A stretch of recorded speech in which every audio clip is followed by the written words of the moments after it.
Sa gitna ng marangyang bulwagan ng Manila Diamond Hotel, tila isang reyna akong nakatayo habang pinagmamasdan ang bawat detalye ng ika-10 anibersaryo ng Duarte Coffee.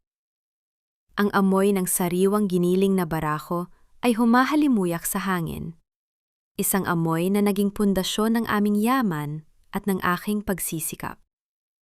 Sa kabila ng bigat ng aking dinadalang sanggol sa aking sinapupunan na 7 buwan na ngayon, ako mismo ang nagtimpla ng espesyal na kape para sa aking asawa. Ito ang paborito ni Henrique, ang bihirang Liberica blend na ako mismo ang nag-ani mula sa aming mga taniman sa Batangas.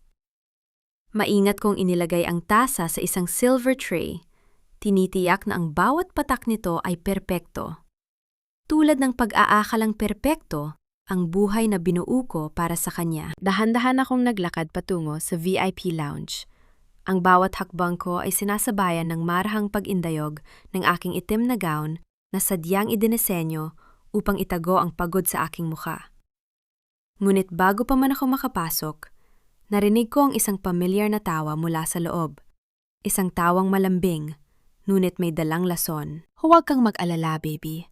Kaunting tiis na lang. Ang boses ni Henrique ang umalingaw-ngaw, puno ng lamig na matagal ko nang hindi naririnig mula sa kanya. Kapag naisilang na niya ang bata, pipilitin ko siyang pumirma ng waiver. Pagkatapos nyon, ang Duarte Coffee ay sa atin na. Siya ang gumawa ng formula, siya ang nagpagod, pero tayo ang magpapatakbo sa rurok ng tagumpay. Napatigil ang mundo ko. Ang tray na hawak ko ay tila naging kasing bigat ng isang bundok. Pero paano kung tumanggi ang matabang yan? Look at her, Enrique. She's like a bloated whale now. Sagot ng isang babae. Si Chloe, ang aking marketing assistant. Ang babaeng itinuring kong kapatid. Baka gamitin niya ang bata para sipsipin ang pera mo. Chloe, kilala mo si Lara? Masyadong mabuti ang pusong yan, hanggang sa punto ng pagiging tanga. Tawa ni Henrique, isang tawang tuyot at walang kaluluwa. Ipapamuha ko sa kanya na wala siyang silbi kung wala ang pamilya ko. She's just a useful tool for the brand. After the birth, we'll discard the tool and keep the prize. Walang luha ang pumatak sa aking mga mata. Sa halip, naramdaman ko ang isang matinding panlalamig na tila yelo na dumadaloy sa aking mga ugat. Ang pag-ibig na itinanim ko sa loob ng 10 taon ay namatay sa loob lamang ng 3 segundo. Tiningnan ko ang tasa ng kaping ginawa ko ng may pagmamahal. Itinapat ko ito sa aking mga labi at ininom ang lahat ng iyon.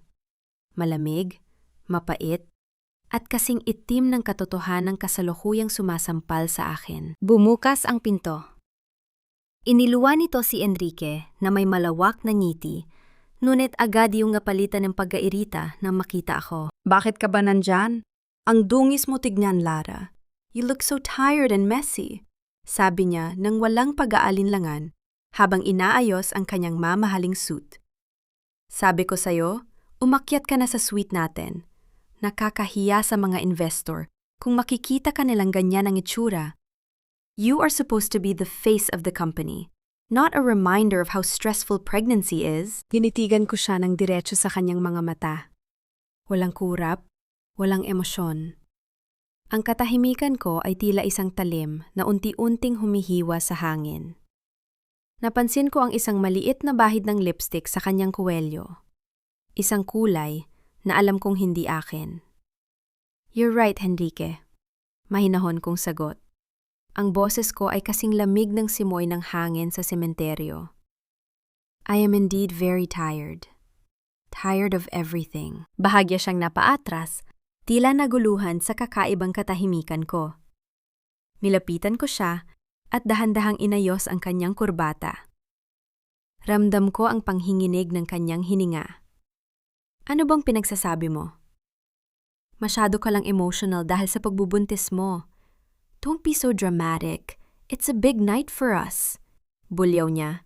Sinusubok ang ibalik ang kanyang dominasyon sa pamamagitan ng gaslighting. Mumiti ako ng manipis. Isang ngiting hindi umabot sa aking mga mata. Go back inside, Enrique. Don't keep your prize waiting. Ako na ang bahala sa lahat ng kailangang ayusin. Hindi na niya ako hinintay na matapos at mabilis na bumalik sa loob ng silid, kung saan alam kong naghihintay ang kanyang ahas. Pagtalikod niya, tila gumuho ang huling pira-piraso ng aking pagkatao na dati ay marupok at mapagmahal. Ang bawat sakripisyo ko, ang bawat gabi na hindi ako natulog, para lamang masiguro na ang Duarte Coffee ay magiging numero 1, lahat ng iyon ay nauwi sa isang plano ng pagtatraidor. Pumasok ako sa elevator at pinindot ang palapag ng aking opisina, hindi ang aming suite. Sa loob ng maikling sandali ng katahimikan, hinaplos ko ang aking tiyan. Doon ko naramdaman ang marhang sipa ng aking anak. Tayong dalawa lang, anak. Tayong dalawa lang. Bulong ko sa gitna ng kadiliman ng elevator. Ang dati ay pusong nagmamahal ay naging isang calculator na mabilis na nagbibilang ng mga hakbang. Hindi ako iiyak. Ang pag-iyak ay para sa mga taong walang plano. At ako? Mayroon akong higit pa sa plano. Mayroon akong katotohanan. Pagdating sa aking opisina, agad kong binuksan ang aking safe. Kinuha ko ang aking personal na telepono, ang numerong walang sinuman sa pamilya Duarte ang nakakaalam. Sa screen ng aking computer, mabilis na lumabas ang mga graph ng aking mga personal na investment at mga asset na itinago ko sa loob ng maraming taon sa ilalim ng aking dalagang pangalan. Sa bawat pindot ko sa keyboard, tila bawat alaala ng aming kasal ay nabubura. Binuksan ko ang listahan ng mga supplier ng kape, ang mga magsasaka sa aming mga taniman na higit na tapat sa akin kaysa sa pangalang Duarte. Kinuha ko ang telepono at tinawagan ang isang numerong matagal ko nang hindi binubuksan. Isang numerong nakatala lamang bilang isang titik. Attorney, handa na ang lahat, sabi ko, habang pinagmamasdan ang naglalakihang mga ilaw ng lungsod sa labas ng aking bintana. Ang aking refleksyon sa salamin ay hindi na ang babaeng biktima ng pag-ibig, kundi isang babaeng handang sunugin ang lahat para sa kanyang anak. Simula na ang liquidation ng lahat ng aking personal na assets. Ngayon na. At ihanda mo ang lahat ng ebidensya ng embezzlement ni Henrique. Hindi ko hahayaang mahawakan niya ang kahit isang butil ng kape pagkatapos nito. Ibinalita ng balita sa telebisyon ang tagumpay ng Duarte Coffee sa gabing iyon. Habang sa dilim ng aking opisina, sinimulan ko ng buwagin ang pundasyon ng gusaling kinatatayuan ni Henrique.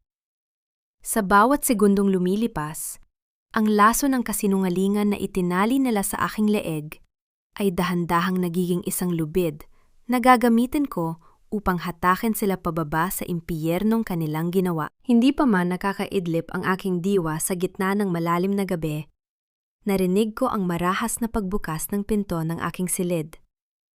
Hindi iyon ang marahang pagpasok ng isang asawa, kundi ang mapagmataas na pagpasok ng isang reynang nagmamay-ari ng bawat sulok ng mansyong ito. Iniluwa ng pinto si Doña Isabel, ang aking biyenan, na nakasuot pa rin ng kanyang mamahaling perlas at ang muka ay bakas ang matinding pagkainis. May dala siyang isang folder, isang kulay asul na folder na parang isang hatol ng kamatayan. Inilapag niya ito sa aking kandungan ng walang pasabi.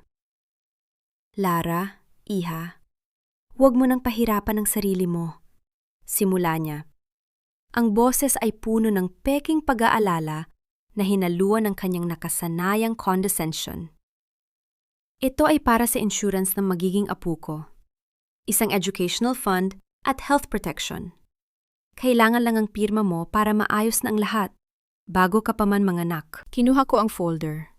Hindi ko ito agad binuksan. Tinitigan ko ang aking biyenan, ang babaeng tinawag kong mama sa loob ng maraming taon. Ang babaeng pinagsilbihan ko na parang tunay na anak. Insurance? Mahinuhon kong tanong habang dahan-dahang binubuksan ang mga pahina. Yes, of course. We only want the best for the baby. After all, he is a Duarte. Dagdag niya, sabay upo sa dulo ng aking kama. Hinawakan niya ang aking kamay, isang hawak na tila isang galamay na nangingilid ng lason. Lara, tandaan mo kung saan ka nanggaling. Galing ka sa putik sa isang maliit na sakahan sa Batangas. Kami ang naghugas sa'yo. Kami ang nagbigay sa'yo ng pangalan, ng damit, at ng buhay na tinatamasa mo ngayon. Utang mo sa pamilya Duarte ang bawat hiningang kinukuha mo sa loob ng mansyong ito. Binasa ko ang mga maliliit na titik sa ibaba ng dokumento. Hindi ito insurance. Ito ay isang custody transfer agreement at isang irrevocable waiver of rights. Isang dokumento na nagsasabing sa sandaling mailuwal ko ang aking anak, lahat ng karapatan ko bilang ina ay ililipat sa pamilya Duarte at wala akong makukuhang kahit isang sentimo mula sa kumpanya kung sakaling maghiwalay kami ni Henrique. Isang mapait na ngiti ang sumilay sa aking mga labi. Ang kanilang utang na loob ay tila isang tanikala na dahan-dahang sumasakal sa akin. "This is not an insurance policy, Doña Isabel," sabi ko. Ang boses ko ay matatag at walang panginginig. Ginamit ko ang aking pinaka-profesional na tono, ang tonong ginagamit ko sa pakikipagnegosasyon sa mga banyagang investor. "This is a legal trap. You are asking me to give up my child in exchange for the honor of being a Duarte? Let's be professional here. This document is poorly drafted, illegal under the family code, and frankly, an insult to my intelligence." Nagbago ang anyo ni Doña Isabel. Ang kanyang peking ngiti ay naglaho, pinalitan ng isang mukhang tila isang ahas na handang manuklaw. "How dare you speak to me like that? You ungrateful brat!" sigaw niya. Eksakto namang pumasok si Henrique sa silid. Agad siyang lumapit sa kanyang ina, inakbayan ito, at tiningnan ako ng may halong pandidiri. Lara, don't stress, Mama. She's just trying to help, sabi ni Henrique. Ang boses ay malambing para sa kanyang ina, pero ang kanyang mga mata ay nagbabanta. Lumapit siya sa akin at bumulong sa aking tainga, sapat lang para ako lang ang makarinig. "Just sign it, Lara. Don't make this hard for yourself. You know what I can do. I can make you disappear, and no one will ever find you. Just sign the paper and play your role as the submissive wife until the baby is out." Naramdaman ko ang kuryente ng galit sa aking katawan. Ngunit hindi ko ito hinayaang lumabas. Sa halip, dahan-dahan kong itinupi ang dokumento.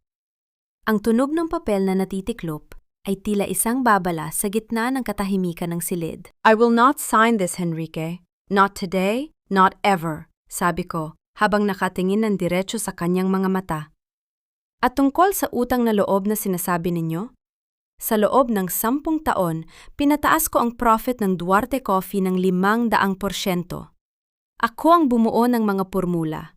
Ako ang naglakad sa mga putikan para makuha ang tiwala ng mga magsasaka. At ako ang humarap sa lahat ng iskandalo mo. Kung may utang na loob man dito, kayo yon. Binayaran ko na ang bawat butil ng bigas na kinain ko sa bahay na ito ng purong ginto." You arrogant bitch!" sigaw ni Doña Isabel. Nawala na ang lahat ng kanyang klas at delikadeza. Itinaas niya ang kanyang kamay at bago ko pa man maiwas ang aking muka, naramdaman ko ang isang matinding hapdi. Dumapo ang palad ni Doña Isabel sa aking pisingi. Isang malakas na tunog na yumanig sa katahimikan ng gabi. Ang sakit ay gumuhit sa aking balat. Ngunit sa loob ko, tila may isang pader na tuluyan ng nabuwag. Hindi ako umiyak. Hindi ko hinawakan ang aking pisingi. Nanatili akong nakatingin sa kanila. Ang aking mga mata ay malamig pa sa bangkay. Ang bawat tibok ng aking puso ay tila isang tambol na naghahanda para sa digmaan. "That's the last time you'll ever touch a Valderrama." Mahinahon kong sabi. Ang boses ko ay halos pabulong na, ngunit punong-puno ng awtoridad. Valderrama? What are you talking about? Your name is Duarte, and you are nothing without us, bulyaw ni Enrique, habang pilit akong hinahatak patayo. Mumiti ako sa kanya. Isang ngiting punong-puno ng misteryo at panganib. Isang ngiting nagpatahimik sa kanilang dalawa. "The Duarte name is just a costume I'm about to take off, Enrique. And trust me, when I'm done with you, hindi mo nagugustuhing marinig ang pangalang iyon kailanman." Lumabas ako ng silid bitbit ang aking dignidad. Iniwan silang dalawang nakatulala sa gitna ng kanilang sariling kasamaan. Ngunit bago pa man ako makarating sa dulo ng pasilyo, naramdaman ko ang biglang pag-vibrate ng aking telepono sa bulsa ng aking robe. Isang text mula sa isang hindi kilalang numero. The Eagle has landed. We found the original land titles. They don't own the plantation, Lara. You do. Napatigil ako sa paglalakad. Ang hapdi sa aking pisingi ay napalitan ng isang matamis na kagalakan. Ang digmaang ito ay hindi pa man nagsisimula. Ngunit alam ko na kung sino ang mananalo. Hindi ko na hinintay na sumikat ang araw sa mansyon. Bago pa man magising ang mga anino ng pamilyang sumira sa akin, naroon na ako sa gitna ng malawak na bodega sa Lipa, kung saan nagsisimula ang buhay ng Duarte Coffee. Ang amoy ng tuyong balat ng kape at ang halumigmig ng madaling araw ay tila isang pamilyar na yakap na nagpapaalala sa akin kung sino talaga ako bago ko suotin ang maskara ng isang asawa. Mang Kanor, tawag ko sa matandang lalaking halos buong buhay ay iginugol sa mga tanimang ito. Lumapit siya sa akin. Ang kanyang mga kamay na magaspang at sunog sa araw ay dahan-dahang tinanggal ang kanyang kupas na sombrero bilang tanda ng paggalang. Ma'am Lara, bakit po kayo nandito ng ganito kaaga? Bawal po sa inyong mapagod. Baka mapano ang bata. Bakas ang tunay na pag-aalala sa kanyang boses. Ito ang katapatang hindi kayang bilhin ng pera ni Enrique. Huwag kayong mag-alala, Mang Kanor. Mas matatag pa kami ng anak ko sa puno ng kape sa gitna ng bagyo. Sagot ko, habang pinagmamasdan ang naglalakiyang sako ng premium beans. Nandito ako habil may kailangan tayong baguhin. Ang darating na ani ng Liberica at Barako, huwag ninyong ibibigay sa Duarte Coffee. Itago ninyo ang pinakamagandang bahagi ng harvest sa bagong warehouse na ipinagawa ko sa kabilang bayan. Napatigil si Mang Kanor. Ang kanyang mga mata ay nanlaki sa gulat. Pero ma'am, ang kontrata po sa kumpanya... Ang kumpanyang yan ay nakatayo sa aking pawis, Mang Kanor. At ang mga lupang tinatamnan ninyo, ipinangalan yan sa akin ng tatay ko bago siya nawala, hindi sa mga Duarte. Mahinahon, ngunit seryoso kong paliwanag. Inilabas ko ang isang dokumento mula sa aking bag. Ito ang bagong kasunduan. Doble ang sahod ninyo at may katiyakan ng inyong mga pamilya. Pero kailangan kong manatili itong sikreto. Sabihin ninyo kay Enrique na nasira ang ane dahil sa peste. Intindido? Isang dahan-dahang pagtango ang isinagot ni Mang Kanor. Ang tiwala nila sa akin ay higit pa sa anumang pirma sa papel. Alam nila na ako ang kaluluwa ng kumpanyang ito at si Enrique ay isa lamang aninong nakikinabang sa aking liwanag. Habang tinitingnan ko ang paghakot ng mga tauhan sa mga sako, isang matinis na tunog ng sapatos ang bumasag sa katahimikan ng bodega. Mula sa malayo, nakita ko si Chloe na naglalakad patungo sa akin, suot ang isang puting dress na tila hindi nababagay sa maduming paligid. At ang kanyang mukha ay puno ng pangungutya. So dito ka lang pala nagtatago, Lara? I thought you went home to your dirty little farm to cry, sabi niya, habang tinatakpan ang kanyang ilong, gamit ang isang panyong may burdang ginto. Ang baho naman dito, amoy lupa, amoy mahirap. Bagay na bagay sa'yo. Hindi ko siya nilingon. Nanatili ang tingin ko sa mga sako ng kape. Amoy ng tunay na trabaho ang naaamoy mo, Chloe. Isang bagay na kailanman ay hindi mo maiintindihan dahil ang alam mo lang ay amoy ng pabango ng lalaking hindi sayo. Lumapit siya sa akin. Ang kanyang boses ay naging isang matalim na bulong. Magmatapang ka na habang kaya mo pa. Enrique is already moving the funds to my account. Soon, even this smelly warehouse will be mine. You're just a bitter, pregnant ex-wife waiting to be thrown out like garbage. Dito ko na siya hinarap. Tiningnan ko siya mula ulo hanggang paa. Ang aking tingin ay tila isang scanner na naghahanap ng bawat kamalian sa kanyang pagkatao. Numiti ako ng napakanipis. Ang uri ng ngiting nagpaparamdam sa kalaban na sila ay talo, na bago pa man magsimula ang laban. You know what's funny, Chloe? sabi ko, habang dahan-dahang lumalapit sa kanya hanggang sa maramdaman ko ang kanyang panginginig. Ang pabango mo, it smells like a cheap synthetic rose trying to hide the scent of a rotting sewer. It's fake, just like your pregnancy and your loyalty. Keep the man if you want, pero ang kumpanya? You're just a guest in my kingdom, and I'm about to revoke your visa. Nawala ang kulay sa mukha ni Chloe. Akmang sasagot siya nang biglang tumunog ang kanyang telepono. Isang tawag mula kay Enrique. Hello, babe? What? Ano audit? Marahas na tanong ni Chloe sa kabilang linya. Ang kanyang kumpiyansa ay tila isang lobong biglang natusok ng karayom. Hindi na ako nag-aksaya ng panahon sa kanya. Naglakad ako palabas ng bodega. Ang bawat hakbang ko ay puno ng katiyakan.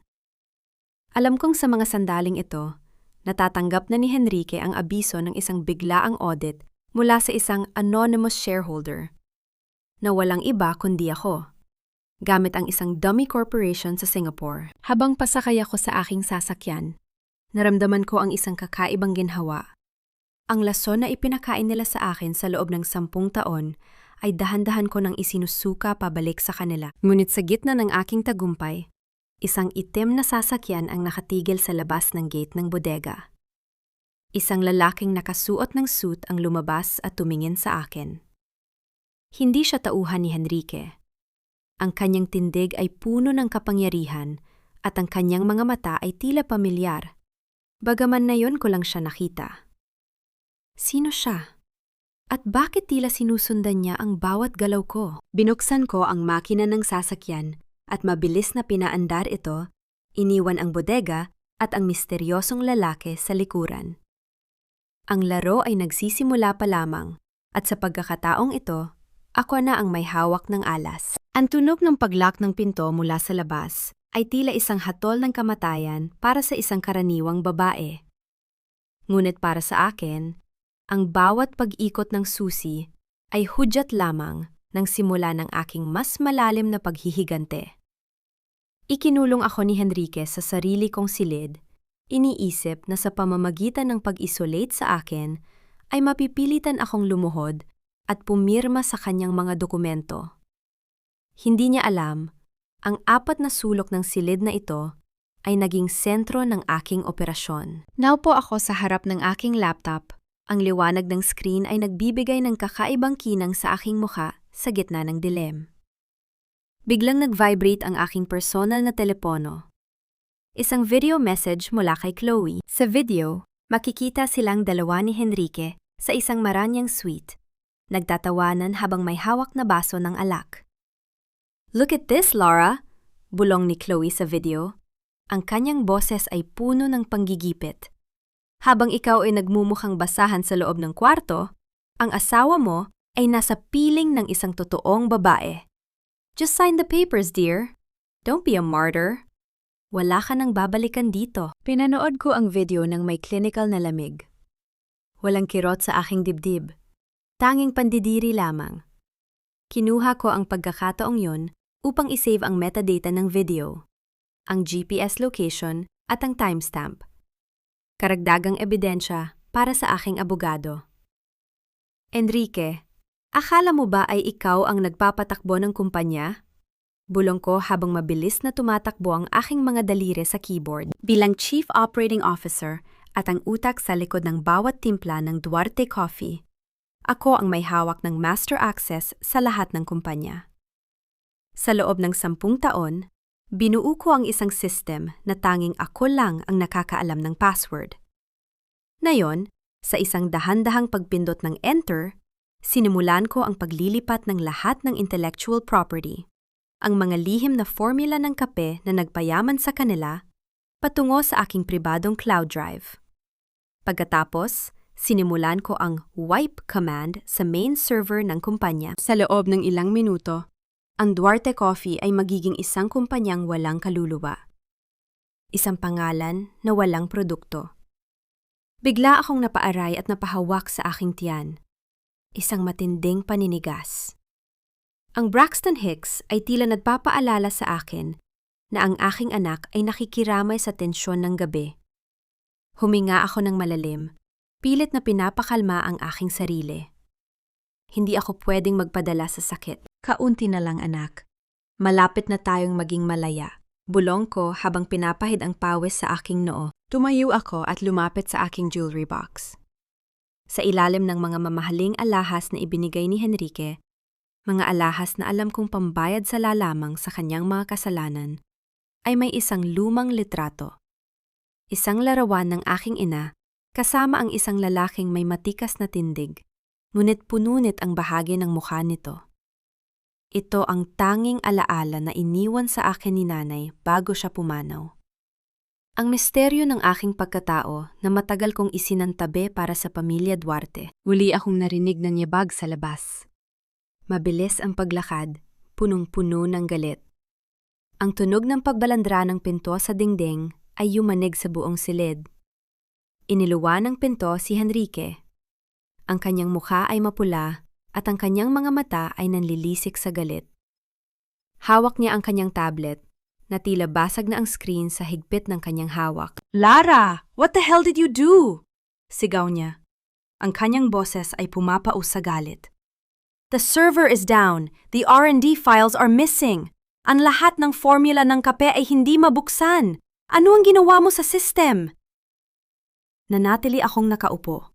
Ang aking likod ay matuwid at ang aking mga kamay ay payapang nakapatong sa aking kandungan. Tiningnan ko siya ng may hinhina. Tila ba wala akong naririnig na sigaw? Henrique, don't raise your voice.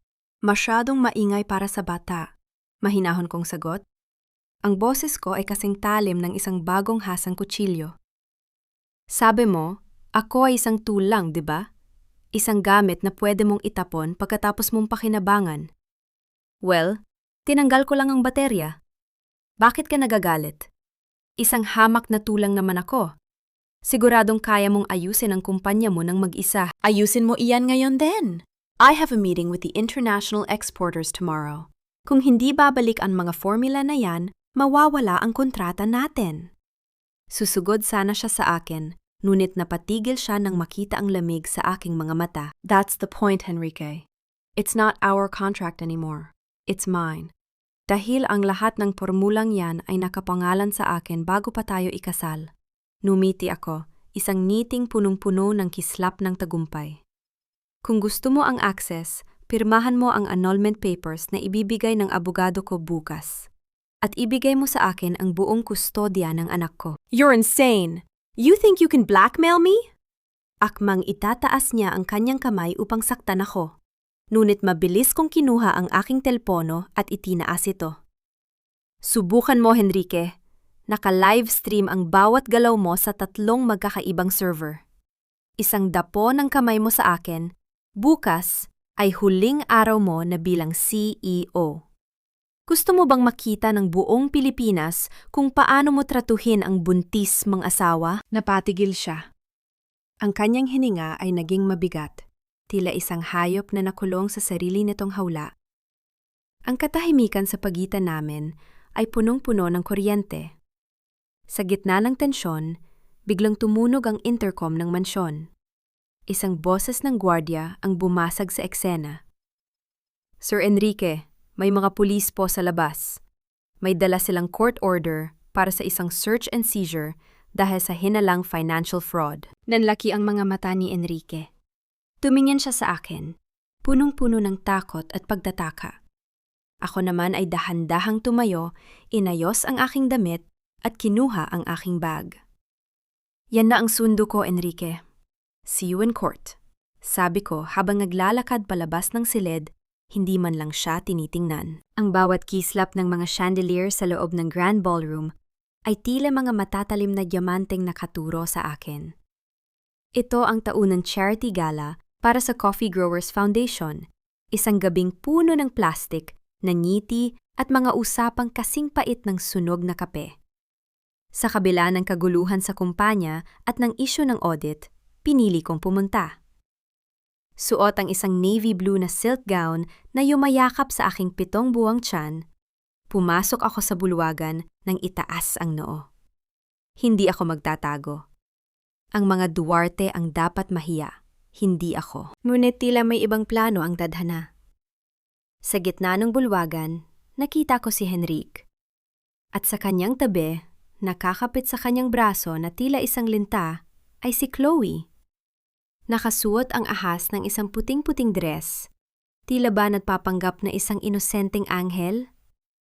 Ngunit ang mas nakakapanindig balahibo ay ang kanyang kamay na nakahawak sa kanyang tiyan. Isang tiyan na tila biglang lumaki sa loob lamang ng ilang araw. Lara, hindi ko akalaing magagawa mo pang ipakita ang mukha mo rito, bungad ni Enrique nang magtama ang aming landas. Ang kanyang boses ay puno ng pot. Bakas pa rin ang takot mula sa pagbisita ng mga pulis kagabi. Bakit naman hindi, Enrique? Ako ang nagtatag ng pundasong ito. Ako ang nagbigay ng bawat sentimong ipinapamigay ninyo ngayon. Mahinahon kong sagot, habang ang aking mga mata ay nakatitig sa peking bump ni Chloe. Lara, please. Biglang sumingit si Chloe. Ang kanyang boses ay nagmamakaawa at tila maiiyak na. Alam kong galit ka sa akin. Alam kong masakit na mahal namin ang isa't isa ni Henrique. Pero sana, alang-alang sa dinadala ko, huwag mo na kaming gipitin. Stress is not good for the baby. Nagsimulang magbulungan ang mga tao sa paligid. Ang mga kamera ng mga lifestyle blogger ay nagsimulang tumutok sa amin. Ang bawat bulong ay tila isang palasong tumatama sa aking dignidad. Kawawa naman si Chloe. Ang tapang naman ni Lara na humarap pa. Masyado siyang mapaghigante. Hindi ako kumibo. Nanatili akong estatwa sa gitna ng kanilang dula. Wala akong pakialam sa inyo, Chloe. Ang pakialam ko ay ang hustisya. Sabi ko nang walang kahit anong emosyon. Biglang gumalaw si Chloe. Sa isang iglap, habang papalapit ako sa kanya upang dumaan, bigla siyang natumba. Ang marahas na pagbagsak ng kanyang katawan sa carpeted floor ay lumika ng isang nakabibinging katahimikan sa buong ballroom. Ah, ang baby ko! Tili ni Chloe, habang nakahawak sa kanyang tiyan at umiiyak ng malakas. Chloe! Sigaw ni Enrique, sabay luhod sa tabi ng kanyang kabit. Tumingin siya sa akin na tila ba ako ang pinakamasamang nilalang sa mundo. You monster, Lara! Tinulak mo siya! Papatayin mo ba ang anak ko dahil lang sa selos? Hindi ko siya tinulak. Hindi ko man lang siya hinawakan. Sagot ko. Ngunit ang aking boses ay nalunod sa galit ng mga tao. Nakita namin! Masyado kang malupit! Sigaw ng isang ginang sa gilid. Ang mga flash ng camera ay naging sunod-sunod. Tila ba tinitiyak na ang aking pagbagsak ay maitala sa bawat pahina ng balita bukas. Nararamdaman ko ang pag-init ng aking mukha. Hindi dahil sa hiya, kundi sa ukche. Ang matinding pagpigil sa galit sa harap ng kanilang trerens. Ngunit sa ilalim ng aking suot, ang aking kamay ay mahigpit na nakahawak sa isang tila panulat na nakasabit sa aking clutch bag. Isang hidden pen cam. Nakunan ang bawat anggulo. Nakunan kung paano sadyang itisod ni Chloe ang kanyang sariling paa at ang distansya sa pagitan namin bago siya bumagsak. Hinayaan ko silang mag-ingay. Hinayaan ko si Enrique na buhatin si Chloe, na tila ba isang bayani, habang ang mga tao ay nagbibigay ng daan. Nang makaalis sila, nanatili akong nakatayo sa gitna ng ballroom. Ang mga mata ng lahat ay puno ng panghuhusga. Ngunit ang aking isipan ay kasing linaw ng kristal. Magpakasaya kayo sa atensyon. Bulong ko sa aking sarili. Naglakad ako palabas ng hotel. Hindi pinapansin ng mga reporters na humahabol sa akin. Pagdating ko sa loob ng aking sasakyan, doon ko lang naramdaman ang matinding pagod. Ang lamig ng aircon ay hindi sapat upang palamigin ang apoy sa aking dibdib. Kinuha ko ang aking telepono upang tawagan ang aking abogado. Ngunit bago ko pa man madial ang numero, isang matalim na kirot ang gumuhit mula sa aking balakang patungo sa aking puson. Isang sakit na hindi katulad ng mga nauna. Napahawak ako sa manibela. Ang aking hininga ay naging mabilis at mababaw. Isang maligamgam na likido ang dahan-dahang dumaloy sa aking mga binti. Nababasa ang upuan ng aking mamahaling sasakyan. Ang aking paningin ay nagsimulang lumabo. Ang takot na kanina ay pinipigil ko ay biglang sumabog sa aking dibdib. Hindi ngayon. Please, wag na yon. Pagmamakaawa ko sa aking sarili, habang pilit na inaabot ang ignition ng sasakyan, nabasag na ang aking panubigan.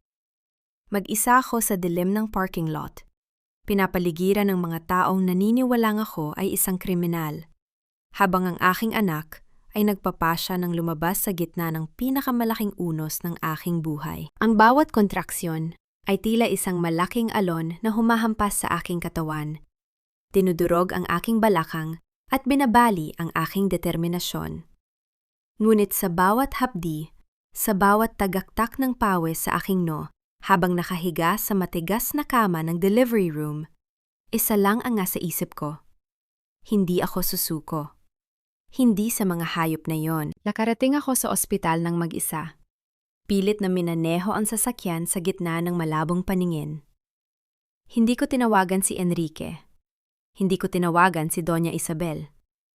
Ang tinawagan ko ay ang aking mga sariling tauhan at ang aking abogado. Habang ang mga nurse ay mabilis na kumikilos sa paligid ko, biglang bumukas ang pinto ng aking suite. Akala ko ay ang doktor. Ngunit ang pamilyar na amoy ng mamahaling pabango ni Henrique ang pumasok sa silid. Kasunod niya si Doña Isabel, na tila ba ayaw man lang madumihan ang kanyang suot sa loob ng puting silid na ito. Hindi sila nagdala ng bulaklak. Hindi sila nagdala ng gamit para sa bata. Sa halip, isang pamilyar na asul na folder ang inilapag ni Henrique sa tabi ng aking unan. Lara, tignan mo ang kalagayan mo. You're alone, you're in pain, and you're bleeding. Simula ni Henrique. Ang kanyang boses ay walang bakas ng pag-aalala. Tanging pagkakataon lamang ang nakikita sa kanyang mga mata. Huwag na nating patagalin ito. Ang mga doktor ay naghihintay ng go signal ko para sa C-section mo. Mahal ang operasyon. Mahal ang suite na ito. Sign this waiver and I'll pay for everything. I'll make sure you and the baby are safe. If not, well, bahala ka kung paano mo babayaran ang bills mo. Isang mahinang tawa ang kumawala sa aking mga labi sa gitna ng matinding sakit. Ang kababawa ng lalaking ito ay tila walang katapusan. Tumingin ako sa kanya. Ang aking mga mata ay nagniningas sa gitna ng aking panghihina. Henrique, you really are a pathetic businessman. Mahinahon kong sabi. Ang boses ko ay putol-putol dahil sa hirap sa paghinga. Akala mo ba ay aasa ako sa'yo? I prepaid everything 3 months ago. Ang suite na ito, ang mga doktor, ang bawat gamot na gagamitin ko, lahat yan ay bayad na gamit ang sarili kong pera. You have no power here. Nanlaki ang mga mata ni Henrique. Akmang sasagot si Doña Isabel nang biglang pumasok ang aking doktor kasama ang 2 gwardiya ng ospital. Sir, ma'am, kailangan ninyong lumabas. Hindi kayo kasama sa listahan ng mga pinapahintulutan ng pasyente. Sabi ng doktor ng may otoridad. I am her husband. That is my child. Bulyaw ni Enrique. Ngunit bago pa man siya makagawa ng eksena, itinaas ko ang aking kamay na may hawak na isang maliit na papel. Ang temporary restraining order na nilagdaan ng korte bago pa man magsimula ang gala. Hindi na ngayon, Enrique. Bulong ko bago ako tuluyang dinala sa loob ng operating room. Ang sumunod na ilang oras ay isang malabong alaala ng matitinding ilaw, ang tunog ng mga kagamitang medikal, at ang paulit-ulit na utos na huminga. Sa gitna ng kadiliman at sakit, naramdaman ko ang isang huling matinding pagtulak. At pagkatapos, ang katahimikan ay nabasag. Ang matinis na iyak ng isang sanggol ay pumailan lang sa loob ng silid. Isang iyak na puno ng buhay, puno ng pag-asa. It's a girl, Mrs. Duarte. Isang malusog na sanggol na babae, sabi ng nurse, habang inilalapit sa akin ang isang maliit na bundle ng buhay. Nang maramdaman ko ang init ng kanyang balat sa aking dibdib, tila ba lahat ng pagod at sakit sa nakalipas na 10 taon ay naglaho. Ngunit nang tignan ko ang kanyang maliit na balikat, napatigil ako. Isang maliit na marka. Isang birthmark na hugis bituin ang nakaukit doon. Isang markang eksaktong katulad ng nasa lumang litrato ng aking ina. Hindi pa ako nakakaidlip ng maayos sa recovery room nang marinig ko ang sigawan sa labas. Mabilis na pumasok si Doña Isabel. Hindi pinansin ang pagpigil ng mga nurse. Akin ng bata! Siya ay isang Duarte at hindi mo siya pwedeng itago sa amin. Sigaw niya habang pilit na inaabot ang crib ng aking anak. Mabilis akong naupo. Hindi pinansin ang hapdi ng aking tahi. Huwag mong susubukang hawakan ang anak ko, Isabel. Isang hakbang pa, at sisiguraduhin kong sa kulungan ang tuloy mo. Ang mga gwardya sa labas ay may utos na arestuhin ang sinumang lalabag sa court order. Napatigil si Doña Isabel. Ang kanyang muka ay puno ng puot. Sa likod niya, nakita ko ang abogado ni Henrique na bumubulong sa kanya. Sir, ma'am, hindi natin makuha ang custody. Bulong ng abogado, sapat na para marinig ko. May backer si Lara. Isang mataas na tao mula sa hudikatura ang nag-aabang sa labas ng ospital. Hindi tayo pwedeng gumawa ng gulo rito. Tumingin ako sa bintana ng aking silid. Sa ibaba, nakaparada ang isang itim na sasakyan na may plakang nagpapahiwatig ng isang opisyal ng gobyerno. Ang lalaki mula sa bodega. Ang lalaking tila palaging nakabantay sa akin. Niyakap ko ng mahigpit ang aking anak. Ang laban ay hindi pa tapos, ngunit ngayon, hindi na ako nag-iisa. Ang iyak ng aking sanggol ay hindi lamang tanda ng kanyang pagsilang, kundi hudyat ng pagbagsak ng kaharian ng mga Duarte. Isang buwan ang lumipas, simula nang lisanin ko ang amoy gamot na silid ng ospital. Hindi ako bumalik sa mansyon ng mga Duarte. Hindi ako bumalik sa bahay na puno ng kasinungalingan. Sa tulong ng aking mga lihim na pondo at ng aking abogado, lumipat ako sa isang high-security condo sa Taguig. Maliit ito kumpara sa dati kong tinitirhan. Ngunit dito, ang bawat hiningang kinukuha ko ay malaya at walang bahid ng put ni Henrique. Ang bawat umaga ko ay nagsisimula sa amoy ng gatas ng aking anak at ang matapang na aroma ng bagong giling na kape. Pinangalanan ko ang aking anak na Aurora, ang bukang liwa-iway ng aking bagong buhay. Habang karga ko siya, pinapanood ko sa telebisyon ang balita tungkol sa pagbulusok ng Duarte Coffee. Ang kanilang stock ay bumaba ng 30% sa loob lamang ng isang buwan. Ang mga international partners ay isa-isang kumakalas dahil sa kawalan ng kalidad ng kape at ang nagaganap na financial audit. Karma is a slow-brewed coffee, Henrique. Mapait at mainit. Bulong ko habang dahan-dahang hinahaplos ang likod ni Aurora. Sa araw na yon, opisyal kong inilunsad ang Cape de Lara. Gamit ang social media at ang aking mga koneksyon sa mga lokal na magsasaka, ipinakilala ko ang isang brand na hindi lamang kape ang ibinebenta, kundi kwento ng katatagan. Dahil sa akin ang orihinal na formula at ang tiwala ng mga suppliers, mabilis na nag-viral ang aking produkto. Ang mga dating suki ng Duarte Coffee ay lumipat sa akin. Naramdaman nila ang pagkakaiba. Ang Cape de Lara ay may kaluluwa, habang ang Duarte Coffee ngayon ay tila tubig na may kulay lamang. Isang hapon, habang abala ako sa pagsagot sa mga email ng mga bagong distributor, tumunog ang doorbell ng aking unit. Sa pamamagitan ng security monitor, nakita ko ang isang delivery man na may dalang malaking bungkos ng bulaklak. Hindi rosas, kundi mga sariwang sampagita, ang paboritong bulaklak ng aking ina. Kinuha ko ang mga bulaklak at hinanap ang card. Walang pangalan. Tanging isang maikling sulat lamang na may magandang sulat kamay. Justice is coming, my daughter. Keep brewing hope. Napatigil ako. Sino ang taong ito na tinatawag akong daughter?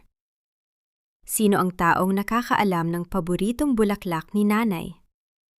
Tumingin ako sa lumang litrato sa aking mesa. Ang larawan ng lalaking pinunit ang mukha. Ang kaba sa aking dibdib ay hinaluan ng isang kakaibang init.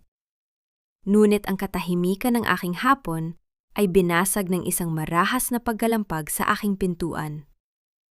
Ang tunog ng pagsisigaw mula sa labas ay hindi ko pwedeng ipagkamali. Lara, buksan mo ang pinto! Alam kong nandyan ka! Sigaw ni Henrique.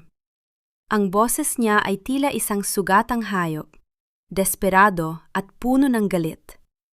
Hindi ko binuksan ang pinto. Nanatili akong kalmado at tinawagan ang security ng building.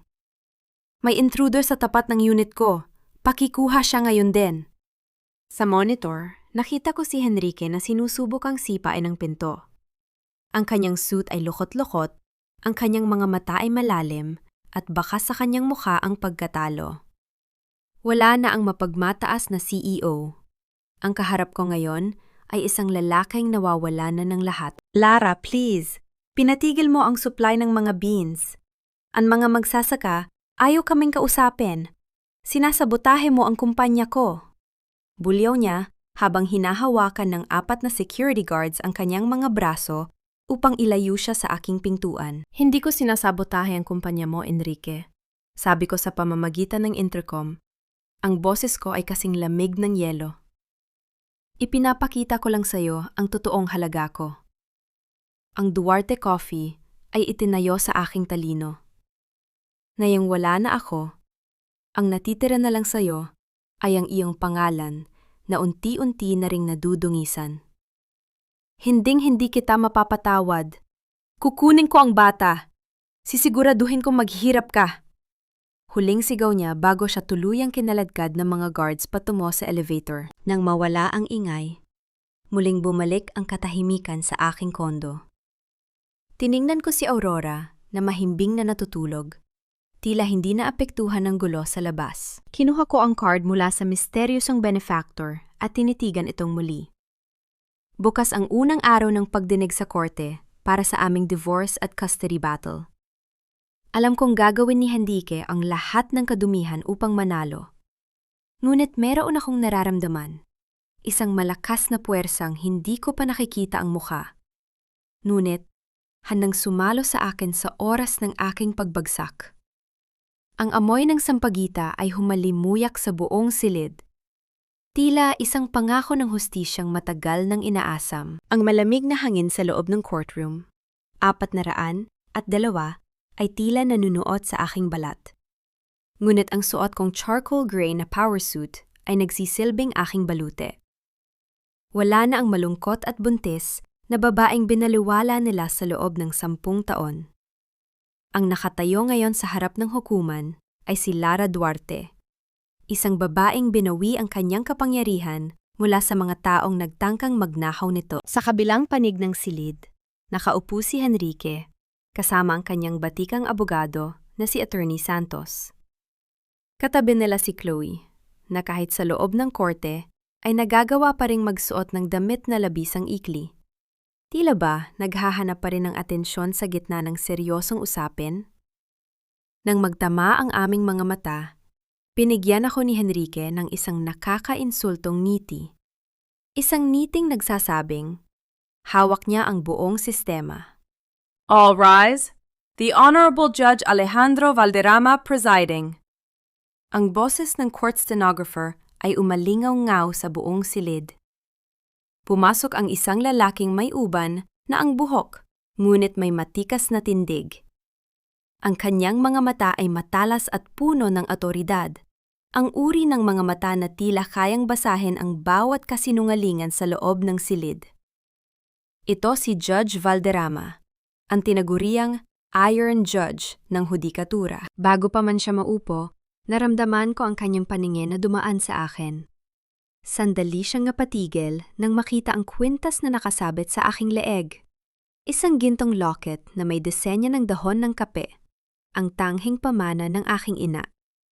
Ang kanyang mga kilay ay bahagyang kumunot, ngunit mabilis din siyang bumalik sa kanyang propesyonal na anyo. Your Honor, simula ni Attorney Santos. Ang boses niya ay puno ng teatral na drama.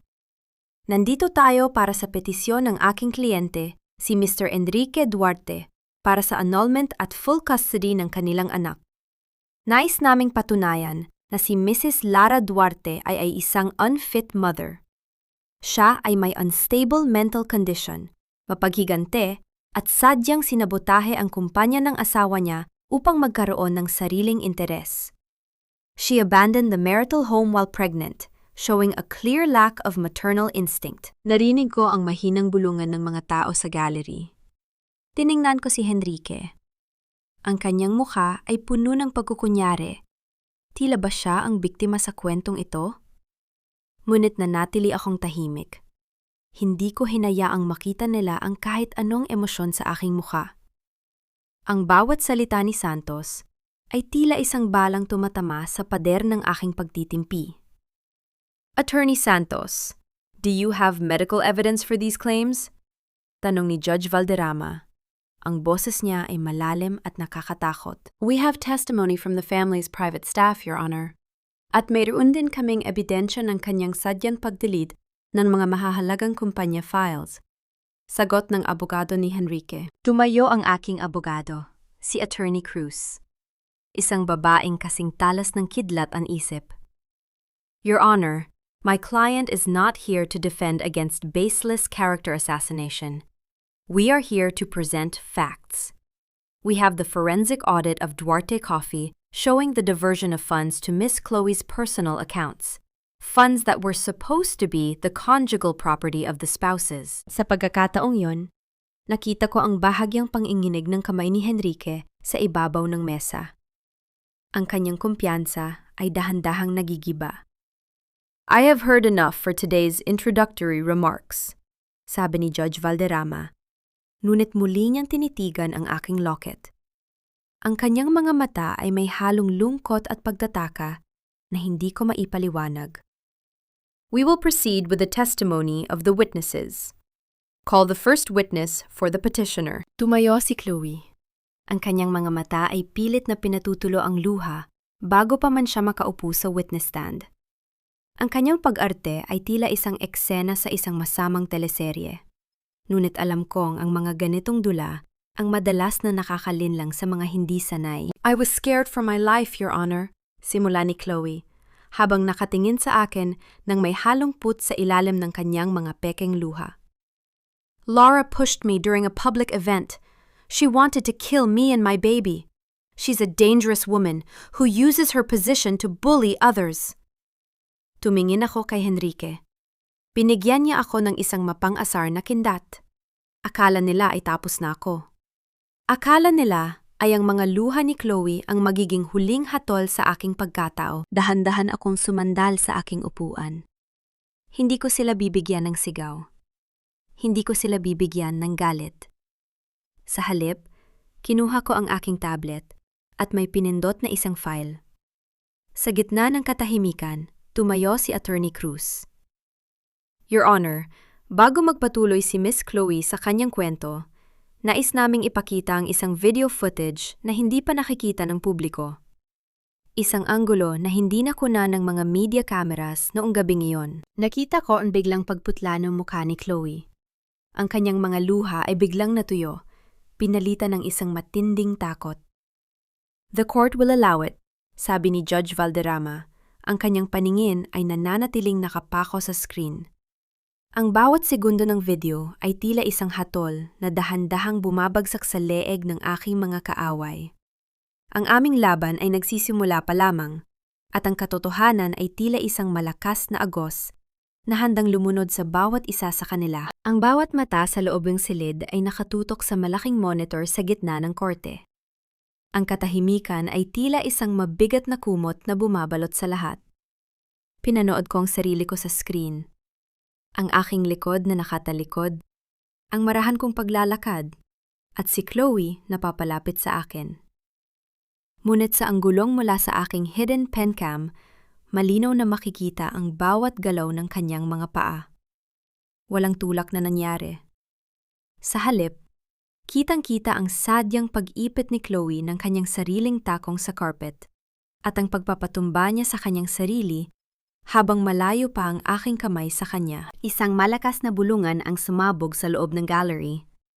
Ang mga reporter na kanina ay tila mga buwayang handang sumakmal sa akin ay biglang nagpalit ng direksyon ng kanilang mga paningin patungo kay Chloe. It's edited! Kasinungalingan yan! Niloko niya ang footage! Tili ni Chloe mula sa witness stand. Ang kanyang boses ay nanginginig sa takot. Ang kanyang mga kamay ay mahigpit na nakakapit sa gilid ng mesa hanggang sa mamuti ang kanyang mga kuko. Miss Chloe, ang footage na ito ay isinailalim sa digital forensic examination ng mga eksperto bago ipinakita sa hukumang ito. Mahinahong sagot ni Attorney Cruz. Ngunit ang bawat salita niya ay tila isang sampal sa mukha ng aking kaaway. At mayroon pa kaming isang bagay na nais ipakita. Your Honor, we would like to present Exhibit G, ang subpoenaed medical records ni Miss Chloe mula sa St. Jude Medical Clinic noong nakaraang buwan. Nakita ko ang biglang pagbitiw ni Henrique sa kamay ni Chloe. Ang kanyang muka ay nawalan ng kulay. Tila ba lahat ng dugo sa kanyang katawan ay bumaba sa kanyang mga paa. Your Honor, ayon sa record na ito, si Miss Chloe ay sumailalim sa isang procedure para sa infertility treatment 3 linggo bago ang insidente. Ayon sa kanyang attending physician, imposible siyang mabuntis sa kasalukuyang kalagayan niya. Pagpapatuloy ni Attorney Cruz habang iniaabot ang mga dokumento kay Judge Valderrama. Walang sanggol, Your Honor. Walang pagtatangkang pumatay. Ang lahat ng ito ay isang masusing dula para hiyain ang aking kliyente at makuha ang simpatya ng publiko. Ang buong korte ay tila naging isang palengke sa gulo ng mga reaksyon. Tumingin ako kay Enrique. Ang kanyang mga mata ay nanlilisik sa galit. Hindi sa akin, kundi sa babaeng nasa tabi niya. Chloe, anong ibig sabihin nito? Bulong ni Enrique. Ngunit ang kanyang boses ay narinig ng lahat sa gitna ng tensyon. Sabi mo, nakita natin sa ultrasound. Sabi mo ay magkakaanak tayo. Henrique, pakinggan mo ako. I did it for us. I did it para hindi ka iwan ni Lara, sigaw ni Chloe, habang ang kanyang mga pekeng luha ay tuluyan ng humalo sa kanyang makapal na makeup, dahilan upang magmukha siyang isang desperadong multo. You lied to me, bulyaw ni Henrique. Sabay tayo at marahas na itinulak ang kanyang upuan. Pinagkatiwalaan kita. I built my defense around your pregnancy. You made me look like a fool in front of everyone. Order in the court, sigaw ni Judge Valderrama, sabay hampas ng kanyang gavel. Ang bawat tunog ng kahoy sa mesa ay tila isang hatol na nagpapatigil sa mundo. Tumingin siya kay Chloe nang may matinding pandidiri. Miss Chloe, ang pagsisinungaling sa ilalim ng sumpa ay isang mabigat na krimen. Perjury and filing false accusations are not taken lightly here. Guards, escort her out. She is under investigation for perjury. Habang kinakaladkad si Chloe palabas ng korte, nanatili akong nakaupo ng tuwid. Kinuha ko ang aking baso at uminom ng tubig ng dahan-dahan. Walang ngiti. Walang sigaw ng tagumpay. Tanging isang malamig na kasiyahan ang nananalaytay sa aking puso habang pinapanood ang pagbagsak ng unang ahas. Tumingin ako kay Enrique na ngayon ay nakayuko. Ang kanyang mga kamay ay nakatakip sa kanyang muka habang ang mga flash ng kamera ay tila ba sinusunog ang kanyang natitirang dignidad. Ngunit alam kong hindi pa siya tapos. Ang mga taong tulad ni Enrique ay hindi marunong sumuko ng marangal. Sila ay mas nagiging mapanganib kapag nasusukol. Muling tumayo si Enrique. Ang kanyang muka ay puno ng desperation at puot. Tumingin siya sa akin at sa pagkakataong ito, wala nang bakas ng pag-ibig o pagsisisi. Tanging ang pagnanais na hilahin ako pababa kasama niya. You think you won, Lara? Sigaw niya. Hindi na pinapansin ang babala ng hukom. You may have exposed her, but you are still a thief. Your Honor, I demand that the court look into the company's treasury. Lara stole millions of pesos to fund her new brand. Kinuha niya ang pera ng Duarte Coffee para itayo ang Cafe de Lara. She is a corporate criminal. Tumingin si Judge Valderrama sa akin, pagkatapos ay kay Henrique. Ang tensyon sa loob ng silid ay muling uminet. Ang bawat reporter ay mabilis na nagsulat, handa para sa susunod na pasabog. Dahan-dahan akong tumayo. Tumingin ako kay Judge Valderrama at tumango ng bahagya bilang tanda ng paggalang. Pagkatapos, tiningnan ko si Henrique nang may hinhina, tila ba tinitignan ko ang isang dumi sa aking sapatos? Attorney Santos. Tawag ni Judge Valderrama sa abogado ni Henrique.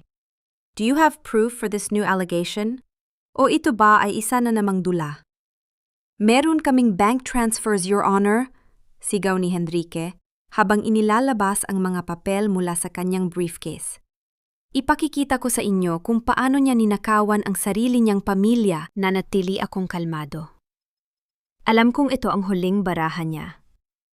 Ang hindi niya alam, ang barahang yan ay matagal ko nang pinalitan ng isang bitag na magtatapos sa lahat ng kanyang ilusyon. Habang inilalapag ni Henrique ang mga bank statements sa harap ni Judge Valderrama, nakita ko ang panginginig ng kanyang mga daliri. Ang kanyang mga mata ay nanlilisik, tila isang sugalero na itinaya na ang lahat sa isang barahang walang kasiguruhan. Heto ang ebidensya, Your Honor. 50 milyong piso ang inilipat ni Lara mula sa corporate account patungo sa isang offshore account sa Singapore bago siya lumaya sa mansyon. Yan ang perang ginamit niya para itayo ang Cafe de Lara. Ninakawan niya kami. Narinig ko ang mahinang singhap mula sa gallery. Ang mga reporter ay mabilis na nag-type sa kanilang mga laptop. Tila ba ito na ang balitang wawasak sa aking reputasyon? Tumingin ako kay Henrique. Ang kanyang muka ay puno ng isang baluktot na katuwaan. Akala niya ay na-corner na niya ako. Masyadong predictable, Henrique. Mahinahon kong bulong. Sapat lang para marinig niya sa gitna ng tensyon. Tumayo si Attorney Cruz ng may hinhin. Your Honor, hindi itinatanggi ng aking kliyente ang paglipat ng nasabing pondo. Ngunit nais naming ipakita sa hukuman kung saan galing ang perang iyon. Exhibit H, Your Honor. Ang board resolution ng Duarte Coffee, 5 taon na ang nakalilipas. Isang mabilis na paglipat ng pahina ang maririnig sa katahimikan ng silid. Ang nasabing 50 milyong piso ay hindi pag-aari ng kumpanya, pagpapatuloy ni Attorney Cruz. Ito ay ang naipong unpaid dividends at performance bonuses ni Mrs. Lara Duarte bilang Chief Operating Officer. Si Mr. Enrique Duarte ang sadyang nag-hold ng mga pondong ito sa loob ng maraming taon upang kontrolin ang pananalapi ng kanyang asawa. Ang ginawa ni Lara ay hindi pagnanakaw. Ito ay ang pagbawi sa kung ano ang legal na sa kanya. Hindi totoo yan! Fake ang dokumentong yan! Bulyaw ni Henrique. Ngunit agad siyang pinatigil ng matalim na tingin ni Judge Valderrama. Bukod pa riyan, Your Honor, dagdag ko, habang dahan-dahan akong tumatayo upang harapin ang aking mga kaaway. Ang boses ko ay kasing linaw ng isang batingaw sa madaling araw. Ang lupang kinalalagyan ng inyong main processing plant? Hindi yan pag-aari ng pamilya Duarte. Ang titulo nito ay nasa ilalim ng pangalan ng aking yumaong ama, na ngayon ay nasa pangalan ko na bilang nag-iisang tagapagmana. In short, Henrique, you are a squatter in my own land. Ang katahimikan sa loob ng korte ay naging nakabibini. Ang mukha ni Henrique ay unti-unting nagkulay abo. Ang bawat salita ko ay tila isang malakas na hampas na gumigiba sa kanyang imperyo. Biglang tumayo si Doña Isabel mula sa kanyang upuan sa likuran. Hindi na niya napigilan ang kanyang sarili. Lumapit siya sa barandile ng korte. Ang kanyang mga mata ay puno ng luha ng pagkukunyari.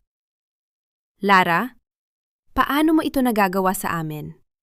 Utang na loob naman! Kami ang nag-alaga sa'yo nang mamatay ang mga magulang mo. Binigyan ka namin ng lahat. Ganito mo ba susuklian ang kabutihan namin? Gagamitin mo ang batas para nakawan kami ng dangal? Tumingin ako sa aking biyenan. Walang galit sa aking puso. Tanging isang matinding pagkapagod sa kanyang paulit-ulit na script. Kinuha ko ang isang maliit na itim na notebook mula sa aking bag. Heto ang listahan, Isabel. Sabi ko. Ang boses ko ay malamig, ngunit punong-puno ng bigat. Sa loob ng 10 taon, itinala ko ang bawat oras na nagtrabaho ako ng walang bayad. Itinala ko ang bawat utang ni Henrique na ako ang nagbayad mula sa aking sariling komisyon. Itinala ko ang bawat sentimong kinita ninyo dahil sa mga pormulang ako ang gumawa. Ayon sa aking accounting, kung susumahin ang lahat, bayad na ako sa bawat butil ng bigas na kinain ko sa inyong lamesa. Kayo ang may utang sa akin ng 10 taon ng aking buhay. Inabot ko sa kanya ang isang panyo, ngunit hindi ko ito binitawan hanggang sa magtama ang aming mga mata. Keep it, Isabel. You'll need it when you move out of my house next week. Dahil kasama sa foreclosure ng mga ari-arian ni Henrique, ang mansyong tinitirhan ninyo. Napaaupo si Doña Isabel sa sahig. Ang kanyang mga hikbi ay tila mga huling himig ng isang naghihingalong kaharian. Si Henrique naman ay tila nawala na ng lakas. Ang kanyang mga balikat ay bumagsak at ang kanyang paningin ay nakapako sa kawalan. Ang Duarte Coffee, ang kumpanyang ipinagmamalaki nila, ay isa na lamang hungkag na pangalan. Tumayo si Judge Valderrama. Ang kanyang gavel ay nananatiling nakapatong sa mesa. Ang bawat paggalaw niya ay pinapanood ng lahat ng may halong kaba. Tapos na ang paglalahad ng mga ebidensya para sa aspetong pinansyal. Attorney Santos, Attorney Cruz, at ang mga partido, sumunod kayo sa aking chambers. Ngayon din. Habang naglalakad ako patungo sa silid ng hukom, naramdaman ko ang mabilis na tibok ng aking puso. Hindi dahil sa takot, kundi dahil sa isang malakas na premonisyon. Ang bawat hakbang ko sa malamig na sahig ng korte ay tila naglalapit sa akin sa isang katotohanang mas malaki pa kaysa sa anumang tagumpay sa pera. Ang amoy ng sampagita ay tila muling humalimuyak sa hangin, bagaman walang bulaklak sa paligid. Ang laban sa korte ay patapos na, ngunit ang kwento ng aking pagkatao ay kasalukuyan pa lamang na nagbubukas. Ang katahimikan sa loob ng chambers ni Judge Valderrama ay may bigat na hindi kayang ipaliwanag ng anumang libro ng batas. Ang amoy ng lumang papel at mahogany ay tila sumasakal sa hangin, habang kaming dalawa ni Henrique ay nakaupo sa magkabilang panig ng malawak na mesa. Si Henrique ay hindi mapakali. Ang kanyang mga mata ay pabalik-balik sa akin at sa hukom. Bakas ang takot na tila ba bawat segundo ay unti-unting pumuputol sa kanyang hininga. Your Honor, bago tayo magpatuloy sa formal na hatol, panimula ni Judge Valderrama, ang kanyang boses ay naging malambot, ngunit punong-puno ng tensyon. Nais kong itanong kay Mrs. Lara Duarte, ang locket na suot mo. Maaari ko bang makita ng malapitan? Napatigil ako. Dahan-dahan kong hinawakan ang gintong locket sa aking leeg. Ang locket na naglalaman ng lihim ng aking ina. Inalis ko ito at inalapag sa mesa. Ang tunog ng ginto sa ibabaw ng kahoy ay tila isang malakas na pintig sa gitna ng katahimikan. Pinuksan ni Judge Valderrama ang locket ng may nanginginig na mga kamay. Sa loob nito ay ang larawan ng aking ina, si Maria Clara, na nakangiti sa gitna ng isang taniman ng kape. Nakita ko ang biglang pagbabago sa mukha ng hukom. Ang kanyang iron mask ay tuluyan ng gumuho, pinalitan ng isang matinding pait at pangungulila. Maria Clara, bulong niya. Ang kanyang boses ay halos pabulong na, ngunit sapat na upang yumanig sa aking buong pagkatao. Tumingin siya sa akin. Ang kanyang mga mata ay basa na ng luha. Hiha, nahanap din kita. 30 taon kitang hinanap. Pagkatapos ng sunog na kumuha sa iyong ina at naglayo sa atin. What? Your Honor, what are you saying? Sigaw ni Henrique, sabay tayo mula sa kanyang upuan. Ang kanyang muka ay puno ng pagkalito at takot. Anong kinalaman ni Lara sa inyo? This is illegal. This is a conflict of interest. Silence! Bulyaw ni Judge Valderrama, at ang kanyang boses ay muling naging kasing talim ng kidlat. Ang tanging illegal dito ay ang pagtrato mo sa aking anak.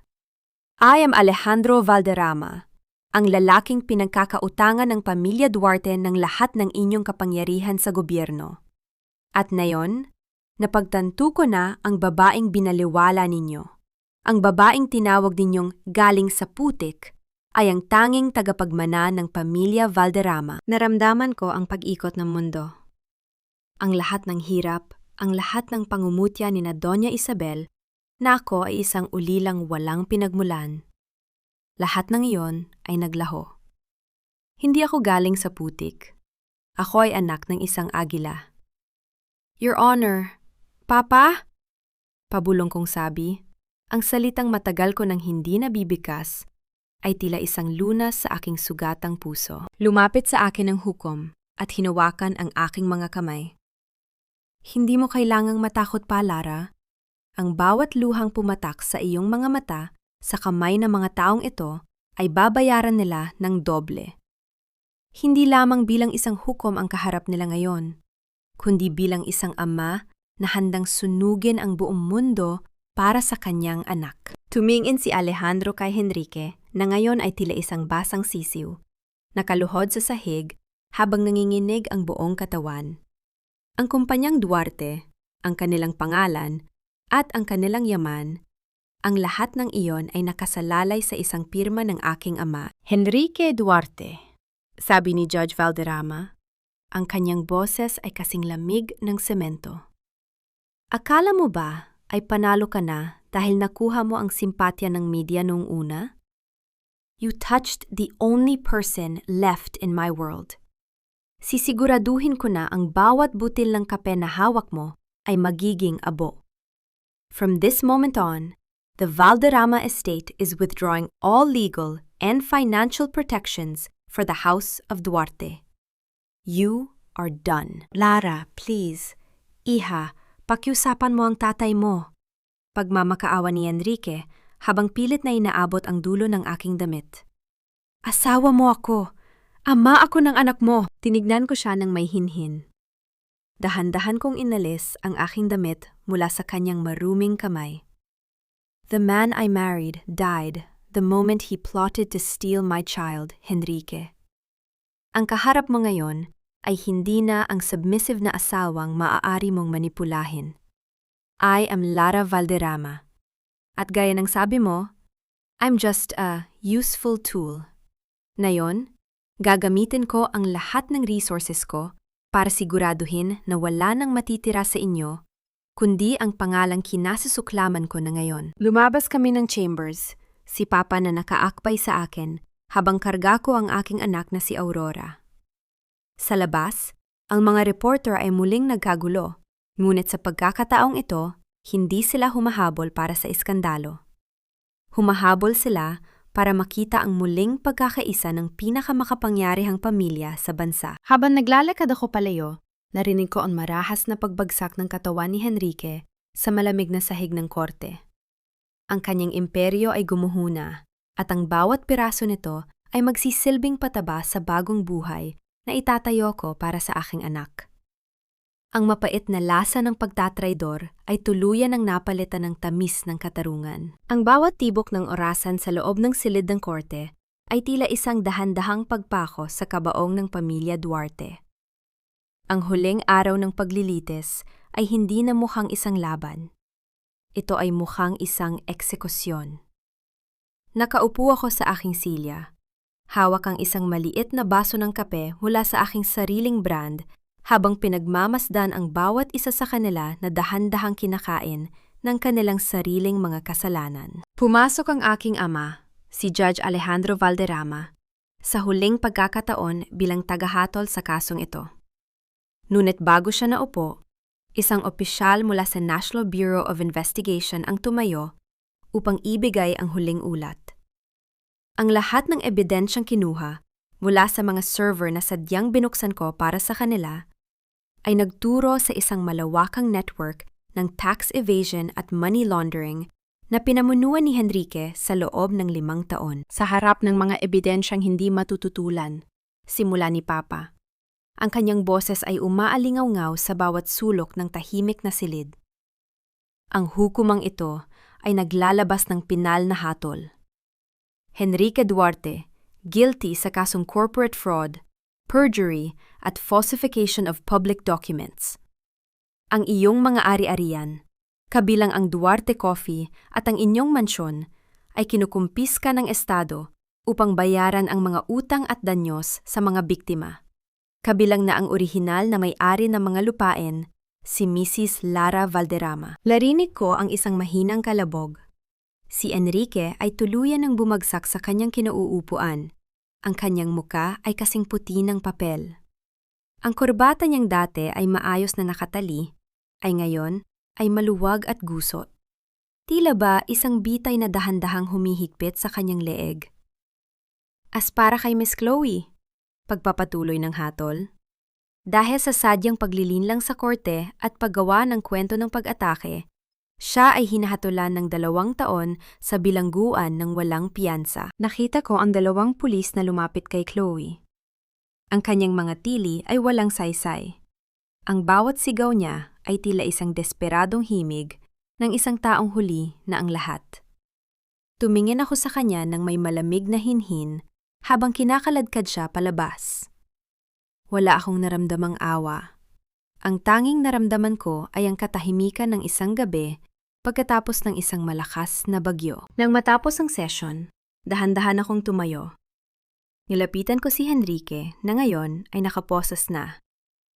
Ang kanyang mga mata ay puno ng luha. Ngunit alam kong hindi yon luha ng pagsisisi, kundi luha ng isang taong nawalan ng lahat ng kanyang kapangyarihan. Lara, please, huwag mo itong gawin. Bulong niya. Ang kanyang boses ay tila isang gasgas na plaka. Pamilya tayo. Isipin mo ang anak natin. Paano siya lalaki na ang ama ay nasa kulungan? Mumiti ako sa kanya, isang ngiting punong-puno ng katarungan. Lalaki si Aurora na alam na ang kanyang ina ay hindi nagpatalo sa isang magnanakaw at traidor. Lalaki siyang may dangal, Enrique. Isang bagay na kailanman ay hindi mo maibibigay sa kanya. Ang anak ko ay may pangalan na ngayon, Valderrama. At ang pangalang Duarte? Ibaon mo na yan sa limot kasama ng iyong mga kasalanan. Paglabas ko ng korte, ang liwanag ng araw ay tila isang mainit na yakap. Ang mga reporter ay nagkakagulo sa hagdanan, ngunit ang mga security guards ni Papa ay mabilis na gumawa ng daan para sa amin. Sa gilid ng kalsada, nakita ko si Doña Isabel na nakatayo sa tabi ng kanyang mga maleta. Pinalayas na sila sa mansyon sa mismong oras na iyon. Ang kanyang dating marangyang alahas ay wala na. Marahil ay naisan lang na upang pambayad sa mga abogado. Huminto ang sasakyan ko sa tapat niya. Ibinalita ko ang bintana ng bahagya. Isabel? Tawag ko. Nilingon niya ako ng may galit, ngunit may halong takot. May natira pa akong isang sako ng kape mula sa huling ane na sinabotahe ni Enrique. Ipinadala ko yon sa maliit na apartment na inupahan ninyo sa labas ng lungsod. Inumin ninyo yon gabi-gabi, para maalala ninyo ang lasa ng bawat pawis na ninakaw ninyo sa akin. Hindi ko na hinintay ang kanyang sagot. Tinaas ko ang bintana at sumandal sa malambot na upuan ng aking sasakyan. Sa aking tabi, si Papa ay nakangiti habang nilalaro ang maliliit na daliri ni Aurora. Ang Duarte Coffee ay wala na. Ang gusaling dating simbolo ng aking paghihirap ay papalitan na ng Aurora Valderrama Holdings. Ang bawat butil ng kape na itatanim ko mula ngayon ay hindi na para sa ibang tao, kundi para sa kinabukasan ng aking anak at sa dangal ng aking tunay na pamilya. Habang binabaybay namin ang daan, patungo sa aming bagong tahanan, naramdaman ko ang tunay na kapayapaan. Ang laban ay tapos na. Ang reyna ay hindi lamang nanalo. Binawi niya ang kanyang korona at sinunog ang kaharian ng mga traidor hanggang sa maging abo. Ang huling sulyap ko sa salamin ng sasakyan ay nagpakita ng isang babaeng hindi na kailanman muling luluhod. Isang Valderrama, isang ina, isang tagumpay. 1 taon na ang mabilis na lumipas mula na ang mga pahina ng balita ay mapuno ng iskandalong yumanig sa buong bansa. Ngayon, sa ilalim ng dahan-dahang pagsikat ng araw sa mga taniman ng kape sa Batangas, ang hangin ay hindi na kasing pait ng dati. Ang bawat punong itinanim ko ay tila sumasayo sa himig ng bukang liwayway, isang buhay na saksi sa aking muling pagbangon mula sa abo ng pagtatraydor. Ang Kape de Lara ay hindi na lamang isang maliit na brand. Ito na ang sentro ng industriya ng kape sa bansa, na kinikilala hindi lamang sa sarap, kundi sa dangal ng bawat butil nito. Ngunit sa kabila ng tagumpay sa negosyo, ang pinakamalaking kayamanan ko ay ang kapayapaang nararamdaman ko ngayon habang pinagmamasta ng aking ama na si Alejandro.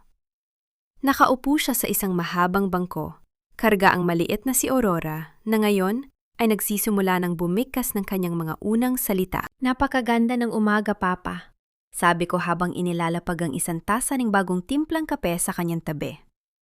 Isang tasa ng kape na pinaghirapan ko, hindi para sa ibang tao, kundi para sa amin. Tumingin sa akin ang aking ama ng may hinhin at pagmamalaki. Tulad ng iyong ina, Lara. Ang bawat unos ay ginawa ka lamang na mas matatag. Ngayon, ang pangalang Valderrama ay hindi na lamang simbolo ng batas, kundi simbolo ng isang bagong simula. Paminsan-minsan, nakakatanggap ako ng balita mula sa labas ng aking bagong mundo. Si Henrique ay nananatili sa loob ng piitan, binubuno ang kanyang mahabang hatol. Ang balita ay madalas siyang makitang nakatulala, umiinom ng pinakamurang kape sa loob ng selda, isang mapait na paalala ng lahat ng nawala sa kanya dahil sa kasakiman. Si Chloe naman ay tuluyan ng nilimot ng publiko. Ang kanyang pangalan ay naging isang babala na ang kasinungalingan ay may hangganan. At si Isabel? Balita ko ay namumuhay siya sa hirap sa isang maliit na bayan. Ang kanyang dating mga perlas ay napalitan ng mga utang na kailanman ay hindi na niya mababayaran. Ngunit hindi ko na sila hinahayaang pumasok sa aking isipan. Ang paghihigante ay matagal nang natapos. Ang natitira na lamang ay ang katarungan na nagsilbing pundasyon ng aking bagong tahanan. Napagtanto ko na ang tunay na tagumpay ay hindi ang makitang nagdurusa ang mga kaaway, kundi ang makitang masaya at malaya ang sarili mula sa kanilang anino. Hinawakan ko ang aking locket. Ang gintong dahon ng kape na ngayon ay nakabukas na at may bagong larawan. Ang larawan namin ni Papa at ni Aurora. Pinatawad ko na ang aking sarili sa pagiging marupok noon. At ang pagpapatawad na iyon ang nagbigay sa akin ng lakas upang maging isang tunay na reyna. Sa gitna ng katahimikan ng mga taniman, muli kong naramdaman ang sipa ng buhay sa aking paligid. Ang sineng ng paggawa ng kape ay tila katulad ng buhay. Kailangan mo ng init upang lumabas ang tunay na aroma. At kailangan mo ng tamang timpla upang makuha ang tamis sa gitna ng kapaitan. Mama! Kape! Ang munting boses ni Aurora ay pumailan lang sa hangin.